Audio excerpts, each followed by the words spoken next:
Hey guys, MJ Madness here, and today I'm going to be ranking all 32 NFL starting quarterbacks from worst to first going into the 2017-18 NFL season. So without further ado, let's get into the list. At number 32, the worst starting quarterback in the NFL, I'm going with Tom Savage of the Houston Texans. This guy should not be a starting quarterback on any NFL team. At 31, I have Josh McCown, now of the New York Jets. Now, when he was in his prime, he actually wasn't that bad, but he's now 38, and this man should be out of the league, not starting on an NFL team. At number 30, I have Jared Goff of the Los Angeles Rams. The first overall pick in the 2016 NFL Draft had an extremely disappointing rookie season, where he looked like he couldn't cut it in the NFL.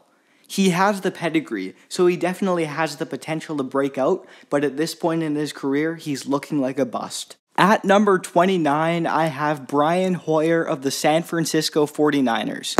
Now, the 49ers chose not to bring back Colin Kaepernick this season, and so they signed Brian Hoyer.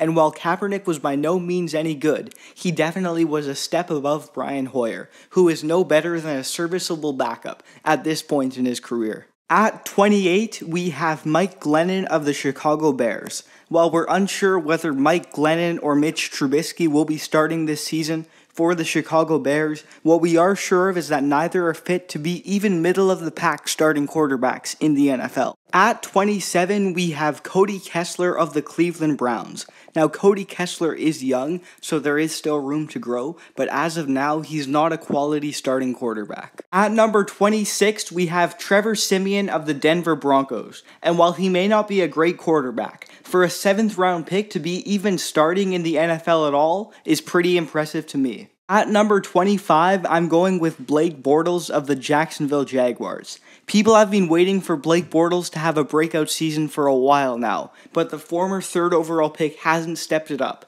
and to me, he just looks like a bad quarterback. At number 24, we have Tyrod Taylor of the Buffalo Bills.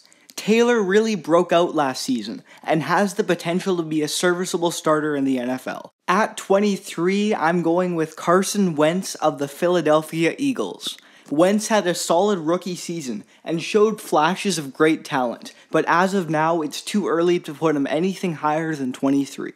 At number 22, we have Sam Bradford of the Minnesota Vikings. The former 1st overall pick hasn't lived up to the hype, and at 29 years old, it looks like he never will. At number 21, I have Ryan Tannehill of the Miami Dolphins. Tannehill showed flashes of greatness last season, but I'm unsure as to whether or not he can take the next step. At number 20, we have Carson Palmer of the Arizona Cardinals. Carson Palmer has been a solid starter for quite some time now, but he really regressed last season, and at 37 years old, it looks like his NFL career is coming to a close. At number 19, we have Alex Smith of the Kansas City Chiefs. Like Carson Palmer, Alex Smith has been a solid starter in the league for a long time, but he's getting up there in age and has never taken the next step. At number 18, we have Joe Flacco of the Baltimore Ravens. Now, Joe Flacco is still a good quarterback. You can never count him out come playoff time, but it's been 5 years since he won his only Super Bowl, and it's safe to say he isn't the same anymore. At number 17, we have Dak Prescott of the Dallas Cowboys. I know a lot of people aren't going to agree with me putting him this low, but I just feel he was put in the perfect situation in his rookie season, and I don't believe the hype.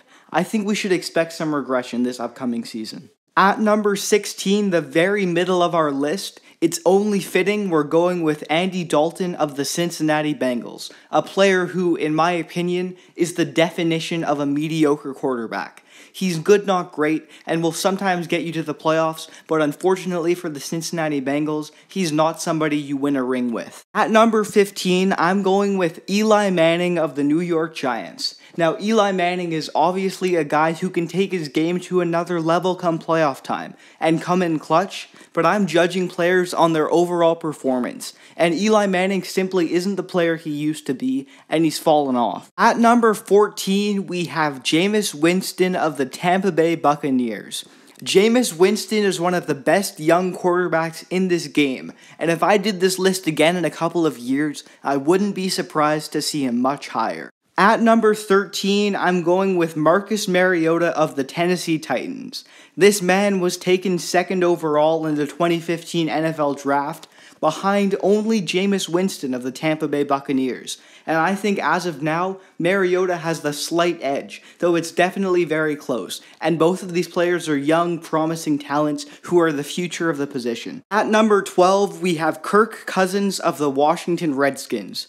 Obviously, he's in an interesting contract situation, but this guy is still one of the better quarterbacks in the NFL. At number 11, I'm going with Philip Rivers of the Los Angeles Chargers. While Philip Rivers may be getting up there in age, I believe the veteran still has what it takes to lead a team and be among the best in his position. Moving into the top 10 and the tiers that I would consider elite quarterbacks, we start things off with Matthew Stafford of the Detroit Lions.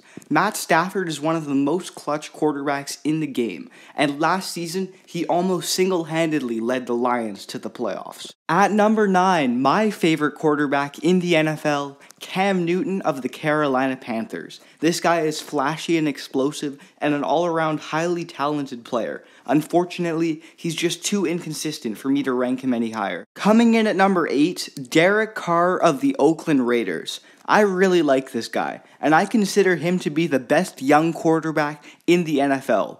Already he's had a lot of success, and with so much potential, I expect much more with him and the Raiders in the near future. At number 7, we have Andrew Luck of the Indianapolis Colts, one of the most highly skilled and talented quarterbacks in the NFL. And the only reason he isn't higher is that unlike the 6 guys above him, he hasn't yet had any meaningful playoff success. At number 6, we have Russell Wilson of the Seattle Seahawks.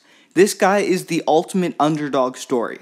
Standing only 5'11" and taken in the 3rd round of the NFL Draft, he made it all the way to become a Super Bowl champion. Getting into the top 5, we start things off with Ben Roethlisberger of the Pittsburgh Steelers, because while Big Ben may sometimes be inconsistent, you can't argue with his on-field success he's had with the Steelers over the past several years. And at number 4, we have Matt Ryan of the Atlanta Falcons. Matt Ryan really broke out last season, winning Offensive Player of the Year and MVP, as well as taking his team all the way to the Super Bowl, and he really cemented himself as among the game's best. At number 3, we have Drew Brees of the New Orleans Saints, an incredibly talented player, and while his team may not have had a lot of success in the last couple of seasons, that's more on the team around him than on Drew Brees. Coming in at number 2, we have Aaron Rodgers of the Green Bay Packers. This man is incredible, and on pure talent alone, he may be the best in the NFL, as he is consistently pulling off impossible throws and insane Hail Marys. And the best quarterback in the NFL, who else but Tom Brady of the New England Patriots? What is there left to say about Tom Brady? The 5-time Super Bowl champion is simply on another level, and in my opinion, is the greatest quarterback of all time. So that's going to do it for this video. Be sure to subscribe to the channel for more NFL and sports themed content, and feel free to let me know down in the comment section your thoughts on this list, and even go ahead and put your own list of the best quarterbacks in the NFL if you want. Thank you guys so much for watching, and take care.